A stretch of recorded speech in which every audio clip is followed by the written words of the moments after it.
Hi ವೀಕ್ಷಕರೇ, welcome to ಸಂಪೂರ್ಣ ವಾರ್ತೆ. ಹುಬ್ಳಿ ಧಾರವಾಡ ಅವಳಿ ನಗರದಲ್ಲಿ ಹದಗೆಟ್ಟ ಪಾರ್ಕ್ಗಳು ನೋಡ್ರಿ.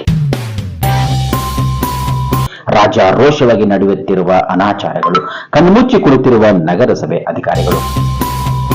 ಹೌದು ವೀಕ್ಷಕರೇ, ಹುಬ್ಳಿ ಧಾರವಾಡ ಮಧ್ಯದಲ್ಲಿರುವ ಹೆಸರಾಂತ ಉಣಕಲ್ ಕೆರೆಯಲ್ಲಿ ಹಾಡು ಹಗಲು ನಡೆಯುತ್ತಿರುವ ಅಸಭ್ಯ ವರ್ತನೆಗಳು ದಿನದಿನಕ್ಕೆ ಹೆಚ್ಚಾಗ್ತಾ ಇವೆ ನೋಡ್ರಿ. ವೀಕ್ಷಕರೇ, ಅಲ್ಲಿ ಸೆಕ್ಯೂರಿಟಿ ಗಾರ್ಡ್ ಇದ್ರೂ ಕೂಡ ಹಾಡು ಹಗಲೇ ಯುವಕ ಯುವತಿಯರು ಒಳಗಡೆ ಬರ್ತಾರೆ, ಅನಾಚಾರ ಅಸಭ್ಯ ವರ್ತನೆಗಳನ್ನ ಮಾಡ್ತಾ ಇದ್ದಾರೆ. ಹುಬ್ಬಳ್ಳಿಯಿಂದ ಧಾರವಾಡ ಹೋಗುವ ಮಧ್ಯದಲ್ಲಿರುವ ಹೆಸರಾಂತ ಉಣಕಲ್ ಕೆರೆ ಪಾರ್ಕ್ನಲ್ಲಿ ಅಸಭ್ಯ ವರ್ತನೆಗಳು ದಿನಕ್ಕೆ ಹೆಚ್ಚಾಗ್ತಾ ಹೋಗ್ತಾ ಇದ್ದಾವೆ. ಅಲ್ಲಿರುವ ಸಿಬ್ಬಂದಿಗಳು ಕೂಡಲೇ ಎಚ್ಚೆತ್ತುಕೊಳ್ಬೇಕಾಗಿ ವಿನಂತಿ ಮಾಡ್ಕೊಳ್ತೀವಿ. ಕುಟುಂಬ ಪರಿವಾರ ಸಹಿತ ಮಕ್ಕಳನ್ನ ಕರ್ಕೊಂಡು ಪಾರ್ಕ್ಗಳಿಗೆ ಬರುತ್ತೇವೆ.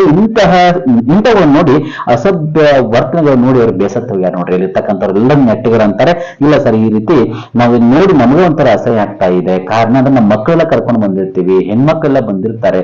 ಈ ರೀತಿ ಅಸಭ್ಯ ವರ್ತನೆಗಳು ಹೆಂಗಿದೆ ಅಂದ್ರೆ ಸೆಕ್ಯೂರಿಟಿ ಗಾರ್ಡ್ ಬಂದ ಸೀಟಿ ಹೊಡೆದ್ರು ಕೂಡ ಇವ್ರ ಕೈಗಳನ್ನ ತೆಗೆಯುವಂಗಿಲ್ಲ. ಯಾಕಂದ್ರೆ ಆ ನಿಟ್ಟಿಗೆ ಇವರು ಬಂದು ಕುಂತ್ಕೊಂಡ್ ಬಿಡ್ತಾರೆ ಸರ್ ಹುಡುಗರು ಅಂತೇಳಿ ನೆಟ್ಟಿಗರು ಕೂಡ ಬೇಸರವನ್ನ ವ್ಯಕ್ತಪಡಿಸಿದ್ದಾರೆ. ದಯವಿಟ್ಟು ಸಂಬಂಧಪಟ್ಟಂತ ಅಧಿಕಾರಿಗಳು ಇದು ಕೂಡಲೇ ಎಚ್ಚೆತ್ತುಕೊಳ್ಬೇಕು. ಇಲ್ಲಿ ಏನು ಈ ರೀತಿ ನಡೀತಾ ಇದಾವೆ, ಯಾಕಂದ್ರೆ ಇವ್ರಿಗೆ ಈ ರೀತಿನ ಸಡ್ಲಿಕ್ಕೆ ಬಿಟ್ಬಿಟ್ರೆ ನಾಳೆ ಏನಾಗುತ್ತೆ ಅಂದ್ರೆ ಇಲ್ಲೇ ಹಲವಾರು ಕಾರ್ಯಚಟುಗಳು ನಡೀತಾವೆ. ದಯವಿಟ್ಟು ಎಚ್ಚೆತ್ತುಕೊಳ್ಬೇಕು. ಸಂಬಂಧಪಟ್ಟ ಅಧಿಕಾರಿಗಳು ಯಾರೇ ಇರಲಿ ಇದಕ್ಕೆ ಎಚ್ಚೆತ್ತುಕೊಂಡ ಕೂಡಲೇ ಆಕ್ಷನ್ ತಗೊಳ್ಬೇಕು. ಇದು ಮುಂದೆ ಈ ರೀತಿ ಆಗಲಾರದ ಹಾಗೆ ನೋಡಿಕೊಳ್ಳುವ ಕರ್ತವ್ಯ ಅಧಿಕಾರಿಗಳಾಗಬೇಕು.